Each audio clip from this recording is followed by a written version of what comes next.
स्वागत आहे तुमचं एका नवीन व्हिडिओमध्ये। तर माझं नाव आहे निलेश आणि तुम्ही पाहताय ट्रॅव्हलर निलेश यूट्यूब चॅनल।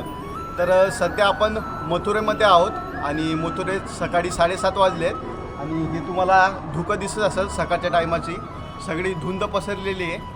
आणि आपण येणाऱ्या पुढच्या 8 दिवसांमध्ये संपूर्ण मथुरा, गोकुल, वृंदावन, त्यानंतर बरसाना, नंदगाव, तर ही सगळी भूमी आपण एक्सप्लोर करणार आहोत। या 8 दिवसात प्रत्येक ठिकाणी जी गोवर्धन परिक्रमा आहे ती सुद्धा आपण करणार आहोत। तिथं 2 दिवस आपण स्टे करणार आहोत। 2 दिवस आपले मथुरेमध्ये जाणार आहेत, 2 दिवस आपले वृंदावनमध्ये जाणार आहेत आणि 2 दिवस आपण बरसाना एक्सप्लोर करणार आहोत। मथुरेमध्ये जे booking.com वेबसाईट आहे त्याच्यावर मी 2 दिवसासाठी बुकिंग केलेलं आहे। तर आता मथुरा जंक्शनवरून आम्ही तिकडे चाललो आहे। तर 2 दिवसाचे 1250 रुपये आम्हाला दोघांना पडले। तर पर पर्सन एकाला 300 रुपये ते आलं।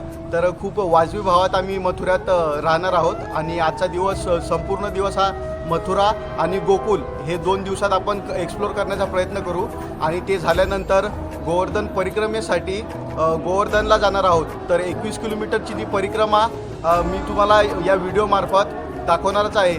तर या व्हिडिओमध्ये आला असाल तर चॅनलला नक्की सबस्क्राईब करा आणि हा व्हिडिओ जास्त आपल्या मराठी लोकांपर्यंत पोहोचवा, जेणेकरून त्यांनाही मथुरा, गोकुल, वृंदावन, बरसाना आणि हे सर्किट पाहता येईल। नमस्कार। राधे राधेच्या जय घोषाने दुमदुमणाऱ्या कान्हाच्या नगरीत म्हणजेच मथुरेत तुमचं स्वागत आहे। आमचा हा प्रवास एका ओढीनं सुरू झाला। आमची पहिली पावलं पडली ती म्हणजे भूतेश्वर महादेवाच्या चरणी। मथुरेचे रक्षक मानल्या जाणाऱ्या महादेवाचा आशीर्वाद घेतला आणि मनाला एक वेगळीच उभारी मिळाली। तिथून आम्ही थेट निघालो श्रीकृष्ण जन्मभूमीकडे। कान्हाच्या जन्मस्थानाची ती ऊर्जा अनुभवताना अंगावर शहारे येतात। एक महत्त्वाची टीप म्हणजे इथे मोबाईल किंवा कॅमेरा नेण्यास मनाई आहे, पण मंदिराबाहेरच सुरक्षित लॉकरची उत्तम सोय आहे, त्यामुळे तुमची दर्शनाची ओढ अजिबात कमी होणार नाही। जन्मभूमीचं दर्शन घेऊन आम्ही पोतराकुंडाचा ऐतिहासिक वारसा पाहिला। इथे फिरण्यासाठी सर्वात सोपा आणि स्वस्त पर्याय म्हणजे ई रिक्षा। अवघ्या 20 ते 30 रुपयात या रिक्षा तुम्हाला इकडून तिकडे पोहोचवतात। तर मित्रांनो, आपण यमुना काठी आहोत मथुरेत आणि माझ्या मागं हा कंसचा किल्ला आहे। थोड्या वेळानंतर तो किल्लासुद्धा मी तुम्हाला दाखवेल। तर इथं येऊन तुम्ही अशा नावेत बसू शकता।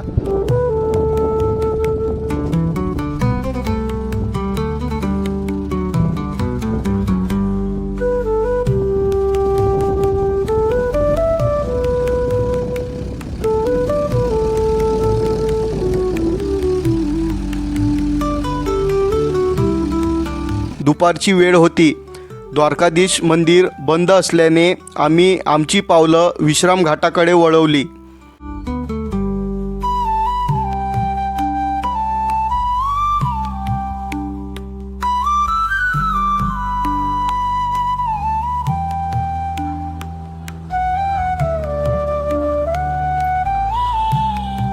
मथुरा, वृंदावन या सर्किटमध्ये जेव्हा केव्हा तुम्ही येता दुपारच्या वेळी हे मंदिरं बंद असतात। तर योग्य माहिती घेऊन नंतरच मंदिरांना तुम्ही व्हिजिट करू शकता।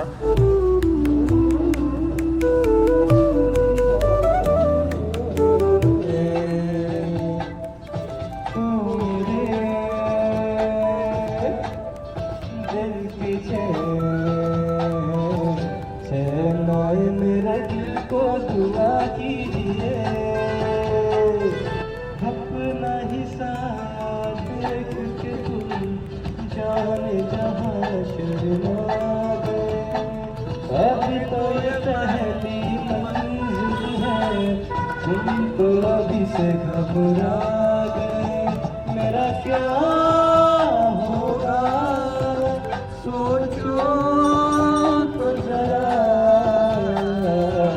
हाय ऐसे ना भला कीजिए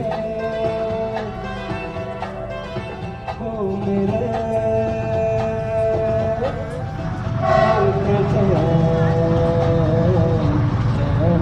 मेरा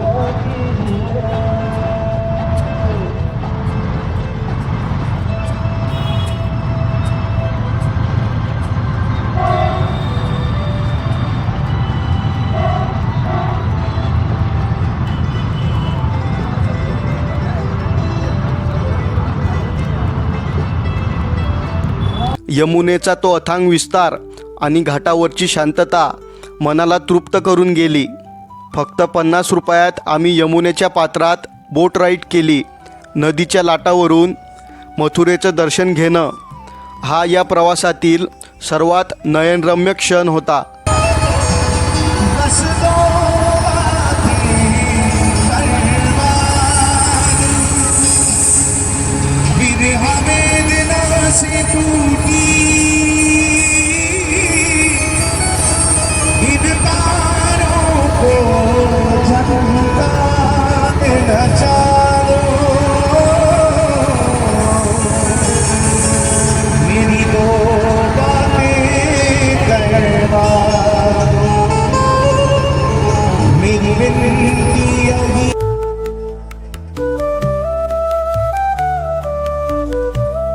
दिवसाचा शेवट मात्र खूप खास झाला. आम्ही पोहोचलो कंस किल्ल्यावर. यमुना नदीच्या काठावर वसलेला हा किल्ला आजही इतिहासाची साक्ष देत उभा आहे. तिथला सूर्यास्त आणि यमुनेचा नजारा पाहून मन प्रसन्न झालं. भटकंतीनंतर भूक तर लागलीच होती. मथुरेतील प्रसिद्ध गुजराती थाळी खाल्ली आणि तृप्त मनाने आमच्या हॉटेलवर परतलो. हा होमस्टे मी booking.com वरून बुक केला होता, ज्याची लिंक तुम्हाला खाली डिस्क्रिप्शनमध्ये मिळेल. अशा प्रकारे मथुरेचा हा भक्तिमय दिवस आमच्या मनात कायमचा कोरला गेला. तुम्हाला हा व्हिडिओ कसा वाटला नक्की कळवा. कमेंट्समध्ये राधे राधे लिहायला विसरू नका आणि चॅनलला नक्की सबस्क्राईब करा. या व्हिडिओत इथेच थांबतो. भेटूया पुढच्या प्रवासात.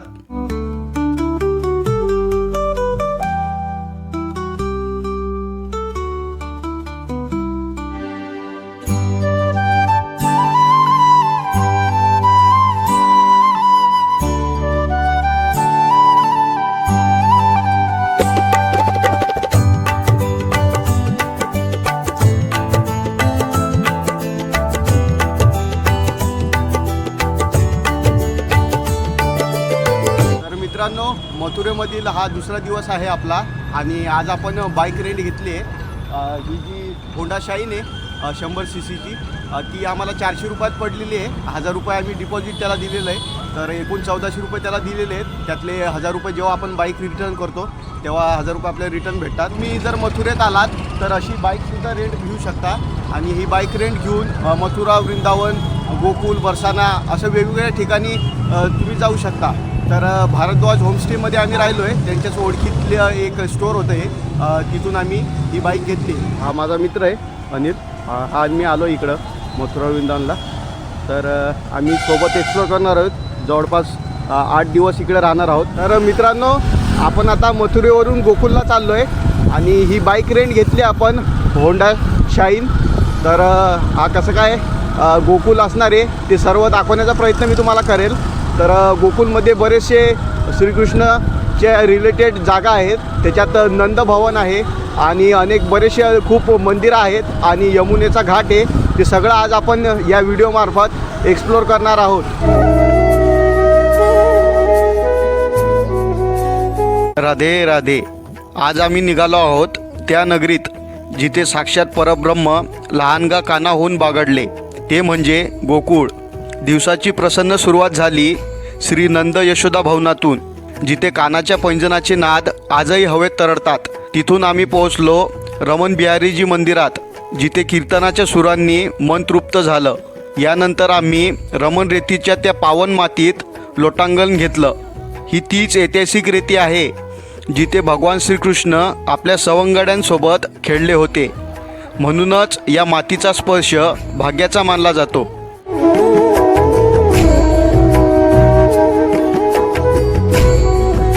तर मित्रांनो, मथुरा, वृंदावन, गोकुल, बरसाना या सिरीजमध्ये आपण पहिल्या भागात तुम्ही मथुरा पाहिले आणि दुसऱ्या भागात आपण आता दुसरा दिवस आहे, आपण गोकुलमध्ये आलो आहे. बघू शकता तुम्ही इथं जे भाविकजन आहेत ते सगळे येऊन इथं लोटांगण घेतात आणि देवाचं नाव घेत ही माती घरीसुद्धा घेऊन जातात.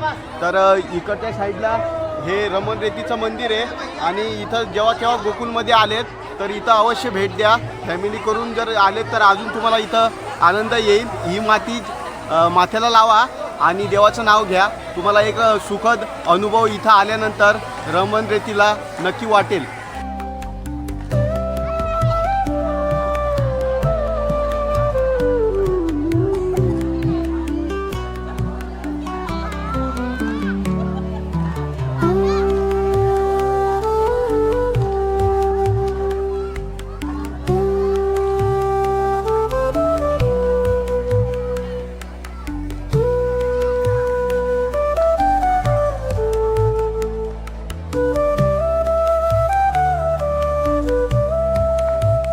मित्रांनो, या रमण रेतीमध्ये हे आश्रम आहे आणि इथं अनेक संतांच्या जे या आश्रमात राहतात त्यांच्या छोट्या छोट्या कुट्या बनवल्या आहेत. आणि माझ्या मागं हे रमण रेतीचं मंदिर आहे आणि सुंदरपणे फॅमिली घेऊन जर तुम्ही आलेत 20 जणं 30 जणं तर सुंदरपणे अशा प्रकारे तुम्ही या इथे येऊन या गोकुल भूमीचा या ब्रजभूमीचा आनंद घेऊ शकता. मित्रांनो, गोकुल वृंदावन वर्षानामध्ये जेव्हा केव्हा येत असाल तेव्हा ह्या मंदिरांचे टायमिंग नक्की चेक करा, का की 12 ते 4 दुपारी हे मंदिर बंद असतात.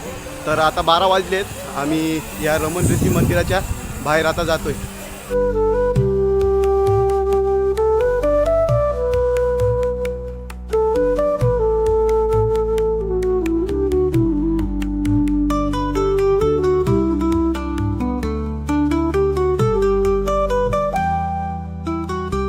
मित्रांनो, दुपारचे 12:30 वाजले असेल आणि खूप वातावरण विचित्र झालं आहे आणि थंडीसुद्धा वाजते. तर माझ्या मागं आता हे चिंताहरण मंदिर आहे. या चिंताहरण मंदिरमध्ये जाऊन आता महादेवाचं आपण दर्शन घेऊया. माझ्या मागं तुम्हाला यमुना नदीसुद्धा दिसत असेल. तर हा घाट आहे. वाटेत आम्ही येताना ब्रह्मांड घाट म्हणून पाहिलेला होता, तर जाताना तो सुद्धा आपण चांगल्या प्रकारे पाहूया. तर चला आता जाऊया चिंताहरण मंदिरमध्ये.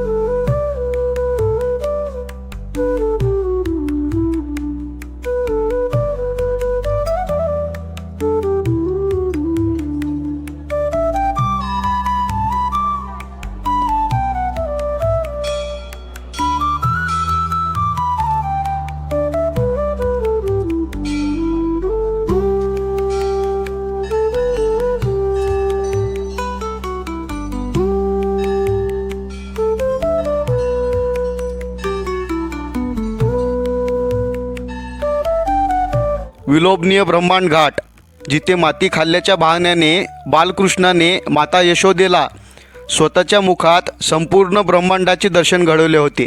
या घाटावरील शांततेचा अनुभव घेऊन आम्ही 84 खंबा या प्राचीन मंदिराकडे वळलो.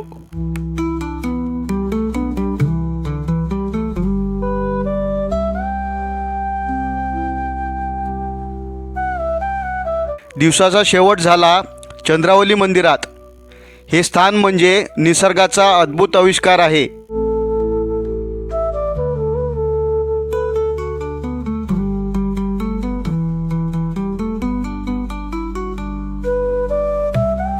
अशा प्रकारे भक्ती आणि निसर्गाच्या कुशीत गोकुळचा हा अविस्मरणीय प्रवास अनुभवून आम्ही मथुरेकडे परतलो.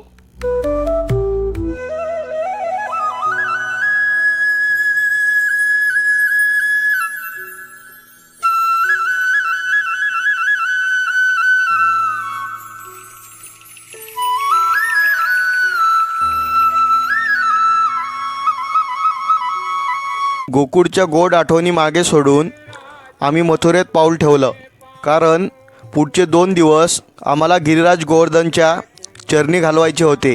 आमचा प्लॅन अगदी स्पष्ट होता. पहिल्या दिवशी गोवर्धनमधील पवित्र ठिकाण शोधायची. मित्रांनो, आपण गोकुल, बरसाना, वृंदावन, गोवर्धन हे एक्सप्लोर करत आहोत. या भटकंतीचा हा 3रा दिवस आहे. तर या 3ऱ्या दिवसात आपण आता 2 दिवस मथुरेमध्ये राहिलो आहे, तर ते तुम्हाला व्हिडिओमार्फत पाहायलाच भेटेल. तर आज 3रा दिवस आहे आणि दुपारचे जवळपास 12 वाजलेत आणि मी सध्या आता गोवर्धनमधील मानसी गंगा हे जे ठिकाण आहे तिथे आहे. कुंडन में करू स्नान करू जल. आणि दुसऱ्या दिवशी पूर्ण करायची ती 21 किलोमीटरची भक्तिमय परिक्रमा. मित्रांनो, गोवर्धनमध्ये जेव्हा केव्हा आले तुम्ही तेव्हा बस स्टॉपला उतरल्यानंतर जवळपासच तुम्हाला एक गिरिराजजीचं मंदिर दिसेल. तर ते प्रमुख मंदिर आहे गोवर्धनमधील. आणि ते गोवर्धनमधील पहिलं मंदिर पाहिल्यानंतर आपण थोड्याच अंतरावर असणारं हे मागचं मंदिर तुम्ही पाहू शकता, ज्याचं नाव आहे मुखारविंद गोविंद मंदिर. तर इथे येऊन तुम्ही ही मानसी गंगा आहे आणि हे मंदिर आहे, तर हे सुंदरपणे पाहू शकता. न जाऊं पश्चिम में मोर बनैयो कदमन में वास कर. आजच्या दिवसाची सुरुवात आम्ही मानसी गंगेच्या शांत तीरावरून केली आणि तेथून पुढे निघालो साक्षात प्रेमाचं प्रतीक असलेल्या राधाकुंडच्या दर्शनासाठी. ठन की घोर करूं सुन चोर शब्द संकन के भारे मन मोहन मुकट मोर पंखन के नेत्र सुफल होए जवै करु दर्शन निज हिय हर सा ब्रज तज वैकुंठ न जा गिरिराज वा तुम्हें पाऊं ब्रज तज वैकुंठ न जा पशुआद के मोए बनैयो पर ब्रज कोई वास. दिवस कसा मावळला कळलंच नाही, पण या प्रवासाची खरी गोडी तर उद्याच्या परिक्रमेत दडलेली आहे. आजच्या व्हिडिओमध्ये इथेच थांबतो. भेटूया लवकरच पुढील भागात.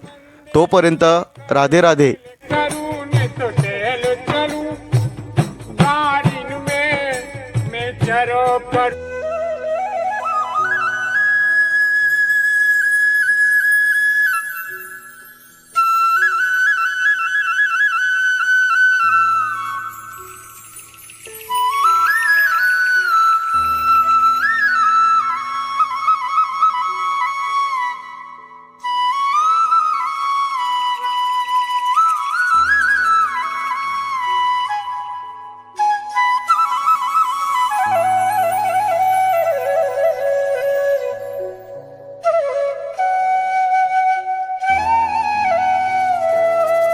पहाटेची वेळ होती.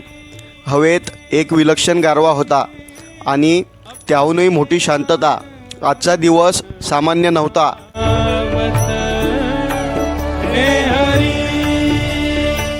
तर नमस्कार मित्रांनो, स्वागत आहे तुमचं एका नवीन व्हिडिओमध्ये. माझं नाव आहे निलेश आणि तुम्ही पाहताय ट्रॅव्हलर निलेश यूट्यूब चॅनल. तर सध्या आपण आहोत गोवर्धनमध्ये आणि गोवर्धनमधील आपला दुसरा दिवस आहे. आपण प्रमुख अशी एक परिक्रमा करू शकतो जिचं नाव आहे गोवर्धन परिक्रमा. ती पूर्ण 21 किलोमीटरची असती आणि 21 किलोमीटरमध्ये जे महत्त्वपूर्ण जे तीर्थक्षेत्र आहेत, जे कुंड आहेत, ते सर्व आपल्याला याच्यात पाहायला भेटतात.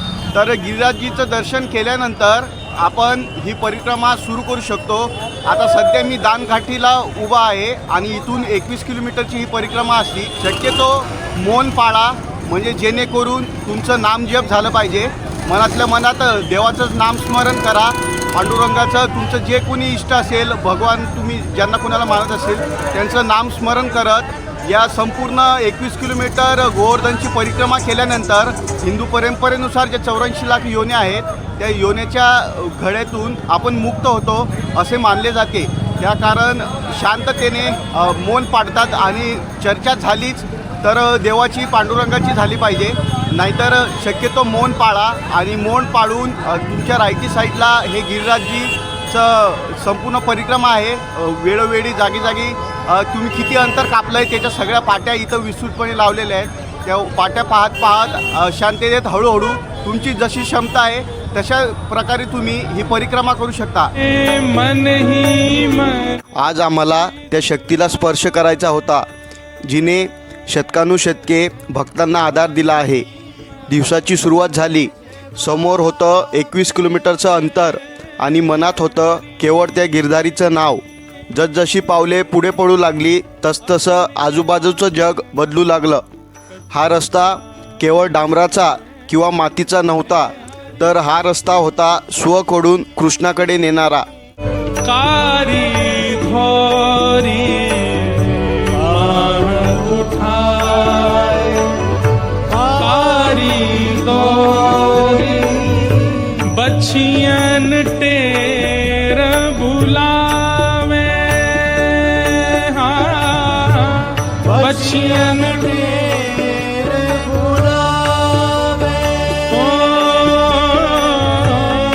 बछियन तेर बुलावे बछियन तेर सब लोग बुलावे। हे हरी 84 कोस पसरलेल्या या ब्रजमंडळाच्या विशाल क्षेत्रात गोवर्धन म्हणजे जणू या भूमीचं धडकणारं हृदयच. लोक म्हणतात की इथली प्रत्येक शिळा, इथला प्रत्येक मातीचा कण हा साक्षात ईश्वराचा अंश आहे. ही जाणीव मनात ठेवून जेव्हा तुम्ही परिक्रमा सुरू करता तेव्हा 21 किलोमीटरचं अंतर हे अंतर न राहता उत्सव बनतं. चालता चालता डोळ्यासमोर उभी राहिली ती द्वापरयुगातील कथा. याच पर्वताला साक्षात कृष्णाने आपल्या करंगळीवर पेललं होतं. पाऊस कोसळत होता, निसर्ग कोपला होता आणि इंद्राचा अहंकार आपल्या शिखरावर होता. पण त्या 7 वर्षाच्या बालकाने अवघ्या ब्रजवासियांना एका पर्वताखाली आसरा दिला. तो केवळ पाऊस नव्हता, तो अहंकाराचा आणि श्रद्धेचा लढा होता. निसर्गाची पूजा हीच खरी भक्ती आहे हा संदेश देणारा तो गोवर्धन आजही तितकाच जिवंत वाटतो. परिक्रमा करताना जेव्हा आपण या पर्वताच्या रांगांकडे पाहतो तेव्हा जाणवतं की हा पर्वत आजही आपल्याला संकटांपासून वाचवण्यासाठी उभा आहे.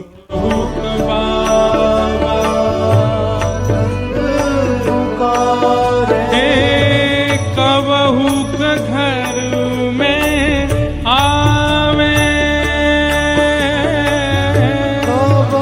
मध्येच एखादं पवित्र कुंड लागतं ज्याचं संत पाणी मनातील गोंधळ शांत करतं. कुठे मंदिराच्या गाभाऱ्यातून येणारा घंटनाद कानावर पडतो तर कुठे भक्तांच्या मुखातून निघणारा राधे राधेचा तो एकच जयघोष. हे हरी अपने आंगन कछुगावे। हे परिक्रमेचा हा टप्पा तुम्हाला थकवतो पण हरवत नाही. अनवाणी पायाने जेव्हा या पवित्र मातीचा स्पर्श होतो तेव्हा शरीराच्या वेदना कुठल्या कुठे पळून जातात. प्रत्येक पाऊल टाकताना असं वाटतं की आपण आयुष्यातील मीपणा तिथे सोडून देत आहोत आणि भगवंताच्या अधिक जवळ जात आहोत. माखन तनक आपने कर ले माखन तनक ले आपने कर ले माखन तनक आपने कर ले माखन तनक आपने कर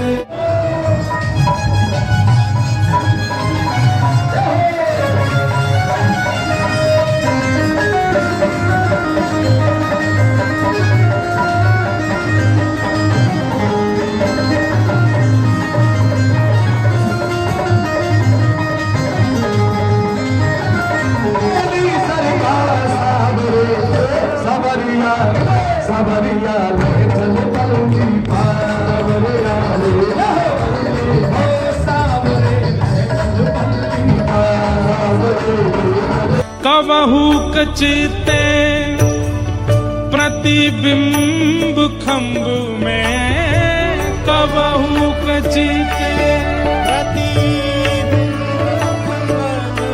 हे कब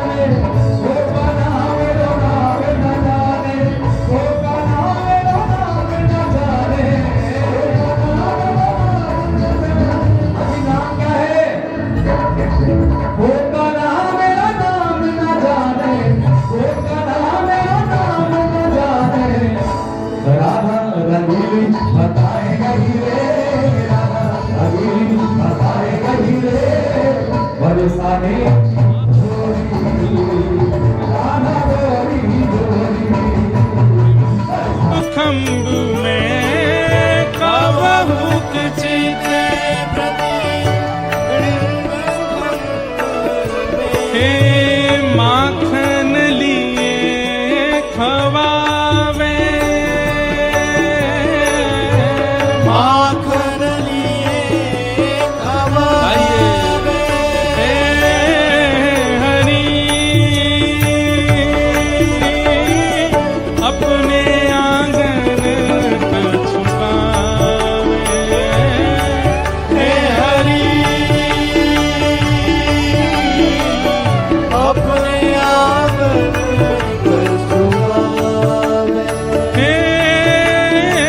इतने में ही यशोदा जी वहां आ गई। और यशोदा जी कहा देख रही हैं? नेक सो लाला नीचे बैठो खंबा के पास, दोनों पांव आगे करके बैठो है, और वहां दोनों बच्चियां भी लेटी भई हैं। दोनों उनके सिर के ऊपर गर्दन पे ऐसे हाथ डाल करके लाला अपने ही प्रतिबिंब से बात कर रहा है। अभी बोलना अच्छे से आवे ना है, बस कछु बोल रहे हैं, कहा बोल रहे हैं ये खुद को भी नहीं पता। और बच्चियां बड़े कान उठा करके लाला के स्वरन को सुन रही हैं। और तभी यशोदा मैया आकर के देखे तो श्री ठाकुर जी के अंग पे जगह जगह गैया ने मक्खन चाटो है, तो ऐसे लग रहे हैं जैसे शालिग्राम को इत्र लगा दिए हो। चमक रही है ठाकुर जी की भुजा, चमक रहे हैं ठाकुर जी के अंग प्रत्यंग, मुख पे नेक मक्खन लगो है। अपने मुखमंडल को देख के कछु चर्चा कर रहे हैं और बीच बीच में कछु गान लगे।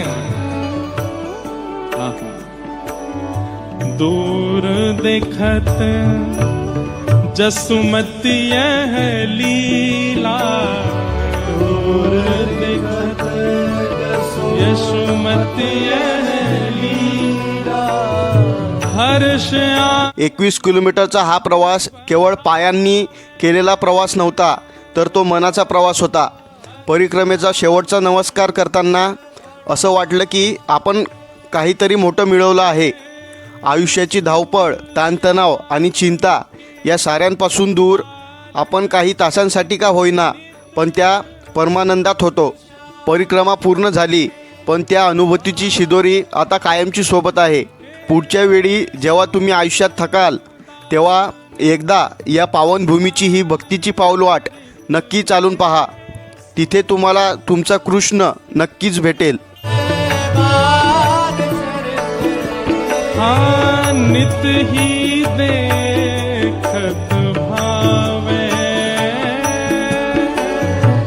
नित ही। तर मित्रांनो, अशा प्रकारे आपण ही 21 किलोमीटरची गोवर्धनची परिक्रमा पूर्ण केली।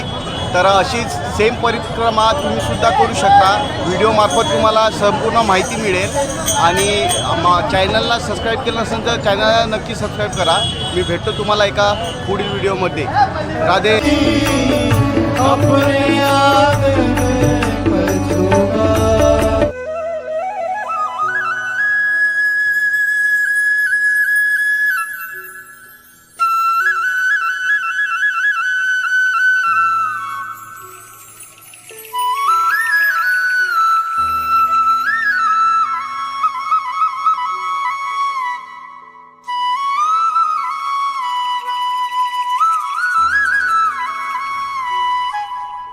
गोवर्धनची पावन परिक्रमा पूर्ण करून आज आम्ही पाऊल ठेवलंय ब्रजभूमीच्या हृदयात, म्हणजेच वृंदावनमध्ये।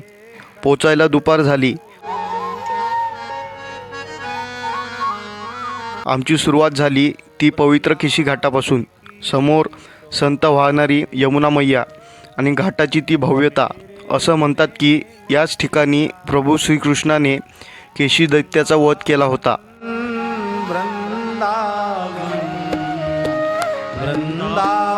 यमुनेच्या लाटांवरचा तो सूर्यप्रकाश वृंदावनच्या सौंदर्यात भर घालत होता। वृंदावन वृंदावन वृंदावन वृंदावन की शोभा देखत, वृंदावन की शोभा घाटाचं दर्शन घेऊन आम्ही निघालो एका रहस्यमयी आणि दिव्य ठिकाणी, निधिवन। भक्तांनो, निधिवन ही केवळ एक बाग नाही, तर ते साक्षात ईश्वरी चैतन्याचं केंद्र आहे। असं मानलं जातं की आजही दर रात्री इथे श्रीकृष्ण आणि श्रीराधा रासलीला करतात। इथली वाकलेली झाडं म्हणजे जणू एकमेकात गुंफलेल्या गोपीच आहेत। रात्रीच्या वेळी इथे कोणीच थांबत नाही। हा काळ केवळ राधाकृष्णाच्या भेटीचा असतो। स्वामी हरिदासजींच्या भक्तीने बाकेबिहारी याच भूमीत प्रकट झाले होते। यानंतर आम्ही श्री राधारमण मंदिराचे दर्शन घेतले आणि मग पोहोचलो वृंदावनचं प्राण असलेल्या बाकेबिहारी मंदिरात। भक्तांची अलोट गर्दी, राधे राधेचा जयघोष आणि त्या गर्दीतही झालेलं ते झाकी दर्शन।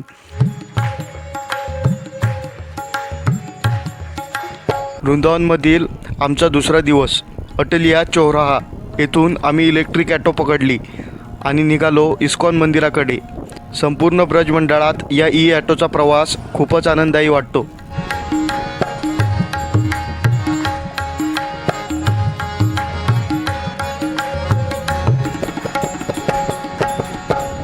राधा मोहन के निज मंदिर महाप्रलय नहीं जात। राधा मोहन की निज मंदिर महाप्रलय नहीं जात। ये प्रकृति का प्रवेश वहां नहीं है। ये राधा मोहन का निज मंदिर है, श्री वृंदावन निज महल है। राधा मोहन के निज इस्कॉनमधील कीर्तन आणि शिस्त पाहून भक्तीचा एक वेगळाच अनुभव आला. तेथून जवळच आहे जगाला भुरळ घालणारं प्रेम मंदिर. तर सध्या आपण प्रेम मंदिरच्या इथं आहोत आणि वृंदावनमधला हा आपला दुसरा दिवस आहे. तर सध्या आपण प्रेम मंदिराच्या समोरचं जे प्रमुख प्रवेशद्वार आहे तिथं आहोत आणि आता प्रेम मंदिराच्या आत जाणार आहोत. तर सुंदरपणे आपण वृंदावन पाहिलेलं आहे. वृंदावनमध्ये केशी घाट आहे, त्यानंतर अनेक जे प्रसिद्ध मंदिर आहेत. तिथं 26 जानेवारीनंतर हा दुसरा दिवस आहे. तर गर्दीसुद्धा खूप अफाट आहे आणि अशा गर्दीमध्ये आपण एक एक प्लेस कवर करतो आहे. तर सुंदरपणे मी आता तुम्हाला आतून प्रेम मंदिर दाखवतो.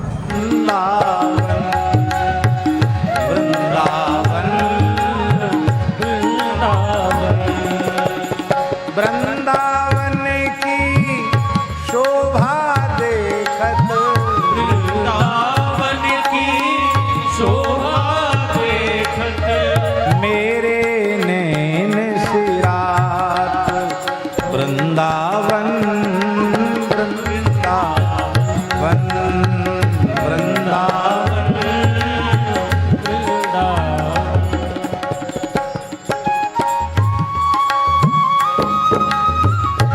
पांढऱ्या शुभ्र संगमरवरी दगडात कोरलेलं हे मंदिर रात्रीच्या रोषणाईत स्वर्गासारखं दिसतं. यानंतर चारधाम मंदिराचे दर्शन घेऊन आमची ही वृंदावन यात्रा पूर्ण झाली. श्री वृंदावन बिहारी लाल।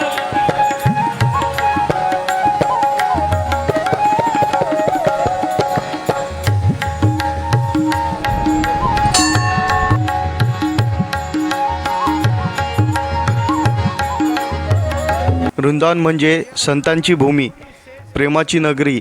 2 दिवस कसे संपले हे समजलंच नाही. आता आमचा मोर्चा वळतोय श्री राधेच्या गावी म्हणजेच बरसाण्याकडे.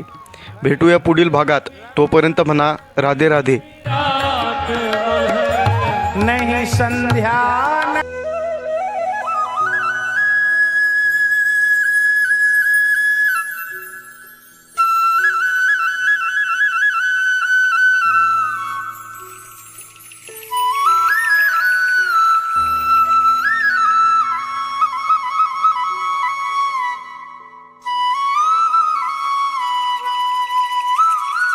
आमच्या ब्रज यात्रेचा 7वा दिवस उजाडला तो लाडलेजींच्या ओढीने.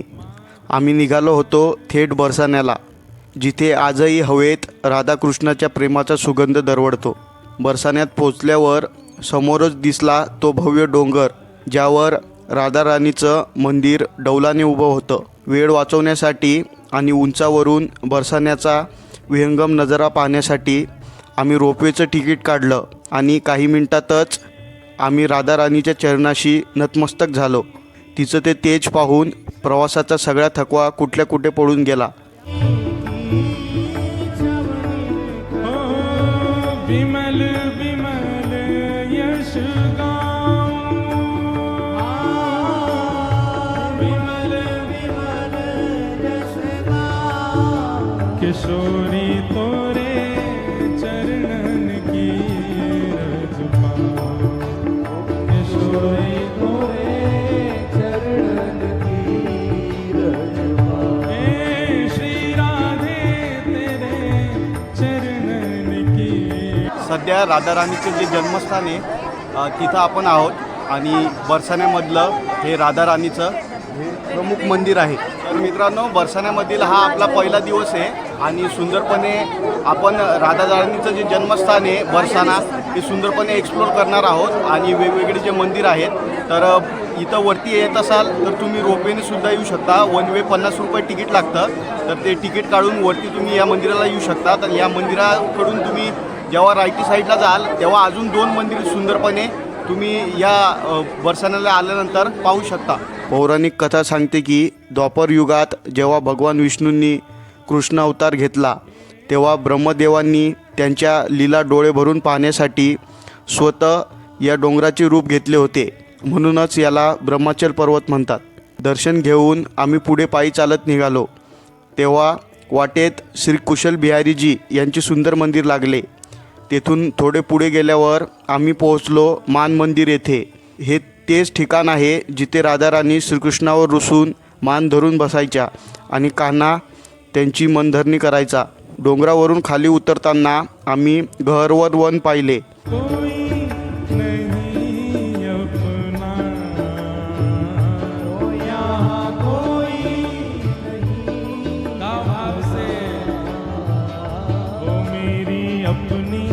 वृषभानु दुलारी मेरी अपनी वृषभानु दुलारी मेरी अपनी श्री राधा प्यारी मेरी अपनी श्री राधा प्यारी. आजचा हा भक्तिमय दिवस तिथेच संपला आणि मग उजाडला यात्रेचा शेवटचा दिवस.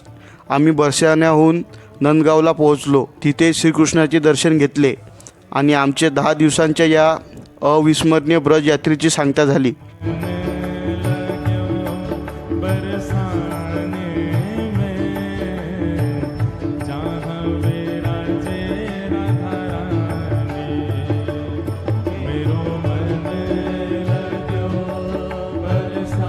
सध्या मित्रांनो आपण आहोत नंदगावच्या श्रीकृष्ण जिथं राहत होते ते भवन आहे, ते मंदिर आहे इथं नंदगावचं. माझ्या मागे तुम्हाला एक सुंदर मंदिर दिसत असेल आणि सध्या 13°C तापमान आहे. खूप विचित्र अशी थंडी आहे. आपण दक्षिणेतले असल्याकारणाने आपल्याला गरमीची सवय आहे आणि इथं अशा प्रकारे थंडी पडते थंडीच्या दिवसात. त्यामुळं असहनीय अशी थंडी आहे आणि सुंदर असं आपण नंदगावला इथं श्रीकृष्णाचं दर्शन घेत आहोत.